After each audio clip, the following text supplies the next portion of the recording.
bienvenue sur AJTélé. Aujourd'hui, on est avec Wapa pour un jeu de rôle. Donc vous êtes dans son palais, et lui il vous regarde, il dit qu'il a besoin de vous pour une mission la plus importante au monde.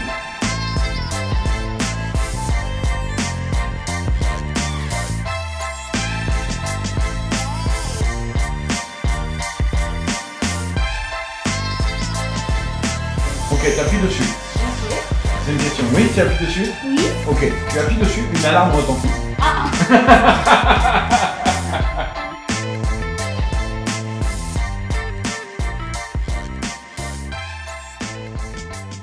Bonjour, merci d'être avec nous. Qui êtes-vous? Bonjour, merci à vous d'avoir été là, puis d'avoir joué avec nous aussi. On était très heureux de vous recevoir. Donc moi, c'est Arnie.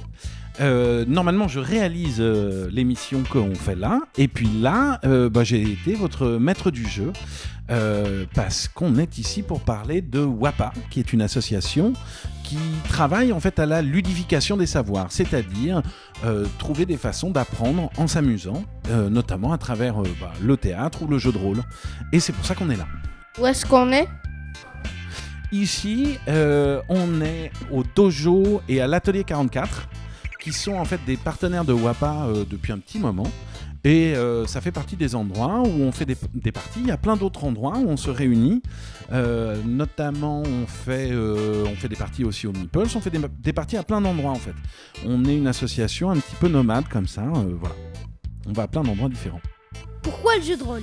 Alors ça, c'est une très bonne question. Pourquoi le jeu de rôle?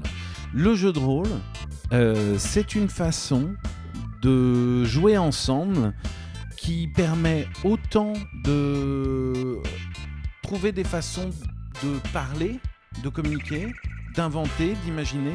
Moi, je suis très attaché aux histoires. C'est quelque chose qui est très important dans ma vie, c'est raconter des histoires. Et pour l'instant, le jeu de rôle, c'est une des façons que j'ai trouvées avec le théâtre et le cinéma de vraiment raconter des histoires ensemble. Et moi, je suis toujours très très heureux de rencontrer les imaginaires des autres et de voir où ça nous embarque. Voilà. Est-ce que c'est pour tout le monde? Alors oui, le jeu de rôle, ça s'adresse à tous. Tous les jeux de rôle ne sont pas pour tout le monde, mais par contre, tout le monde peut jouer à des jeux de rôle. Maintenant, en plus, il y a de plus en plus de jeux de rôle pour les enfants, qui sont très très chouettes à jouer, en famille, ou dans les écoles, ou même en colo, et ainsi de suite. Finalement, il y a des jeux comme le Loup-Garou qui sont très populaires, qui ressemblent très fortement. Et ça, c'est un jeu que les gens adorent pratiquer. Et il y en a plein d'autres, il y a plein d'autres formes. Donc du coup, vraiment, c'est vraiment ouvert à tous. Comment on peut participer? Alors, WAPA a un site. Et du coup, il suffit de regarder sur le site, il y a toutes les dates. Pour plus d'infos aussi, on sera au Forum des associations le dimanche là, en septembre avec toutes les autres assos. Et du coup, n'hésitez pas, on est aussi très très régulièrement au Meeples. Et du coup, voilà, c'est tout simple. Merci d'avoir été avec nous. Merci à vous, c'était un plaisir de vous avoir et c'était un plaisir de jouer ensemble. Et j'espère à bientôt.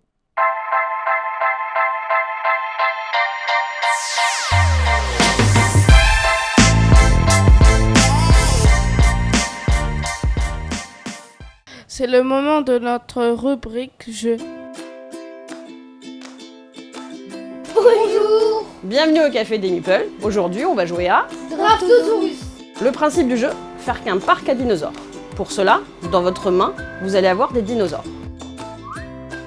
À votre tour, vous allez en fait choisir un dinosaure de votre main et le poser dans votre parc.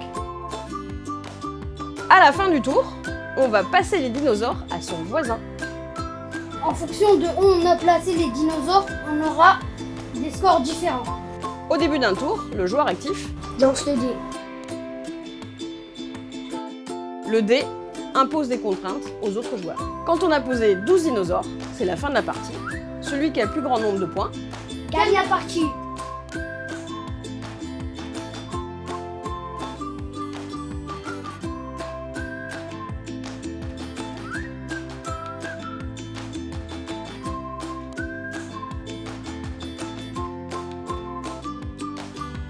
À bientôt. au Café des Meeples.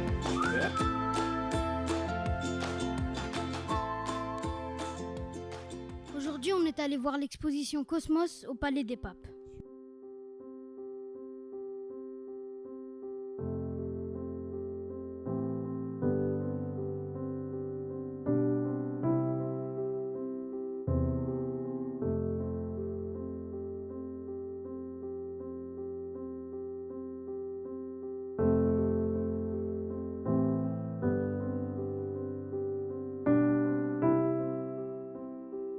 Bonjour, Merci d'être merci d'être là. Qui êtes-vous? Bonjour, merci à vous aussi d'être là. Moi, je m'appelle Marie et je suis guide conférencière, c'est-à-dire que je fais des visites du palais et aussi de l'exposition. Qui est l'artiste exposé? Donc, l'artiste exposé, c'est Jean-Michel Othoniel. Avec quelle matière il travaille? Il travaille beaucoup avec le verre. Là, ce sont des briques qu'il a faites souffler en Inde par des souffleurs de verre indiens, mais aussi avec de l'inox, avec des sphères et d'autres matières, comme la feuille d'or. On a aussi vu des tableaux qui sont faits avec des feuilles d'or blanc. Quelles sont les étapes de travail? Alors, Othoniel, il va toujours partir du dessin, de l'aquarelle. C'est comme ça qu'il conçoit ses œuvres, qu'il les imagine, et après, il va s'entourer de plein d'artistes différents pour créer ses œuvres. Donc, c'est pas lui tout seul qui va souffler le verre, il va faire appel à des artistes, c'est pas lui qui va créer les structures en métal. Donc, il a plus de 100 collaborateurs qui vont l'aider, ils vont faire des conceptions en 3D pour créer des formes parfois très difficiles. Et ensuite, étape par étape, il va y avoir la conception, c'est lui qui l'imagine. Ensuite par ordinateur, ensuite ils vont produire les matières, les différentes matières par différents artistes, et après il faut les installer dans les pièces, donc c'est très très long. Là, juste pour l'exposition, il a passé 2 ans de travail avec plus de 100 collaborateurs. Donc 2 ans de travail, c'est très long, mais en même temps c'est très court. Qu'est-ce que c'est une œuvre monumentale? Qu'est-ce que c'est qu'une œuvre monumentale? Une œuvre monumentale, c'est une œuvre très très grande. Par exemple, dans la Grande Chapelle, vous avez vu, vous vous rappelez combien il y avait de briques? 7000 briques. C'est immense. Et les grands astrolabes qu'on a vus, les grandes sculptures, elles faisaient 6 mètres et 400 kilos. Donc ça, c'est des œuvres monumentales qui sont aussi grandes que les pièces du palais qu'on a vues. Est-ce qu'elles sont toutes monumentales? Alors non, il ne fait pas que des œuvres monumentales, puisque vous avez vu, quand on a vu ces tableaux ou ces petites sculptures, il y en a qui sont beaucoup plus petites. Celle dans la cheminée du Palais des Papes, elle était beaucoup plus petite. Donc il y en a, ces œuvres, elles sont adaptées à la taille de la pièce dans laquelle elle est exposée. Plus la pièce est grande, plus il va choisir des œuvres grandes, mais parfois, quand les pièces sont plus petites, il peut faire des œuvres plus petites. Merci d'être avec nous. À bientôt. Et moi, je vous remercie aussi pour cet après-midi. J'espère que ça vous a plu et que vous aurez plein de beaux souvenirs et l'envie de découvrir les autres œuvres d'Othoniel, parce qu'il y en a partout dans la ville. Je vous ai montré tout à l'heure, il faut aller le voir partout jusqu'au 4 janvier 2026.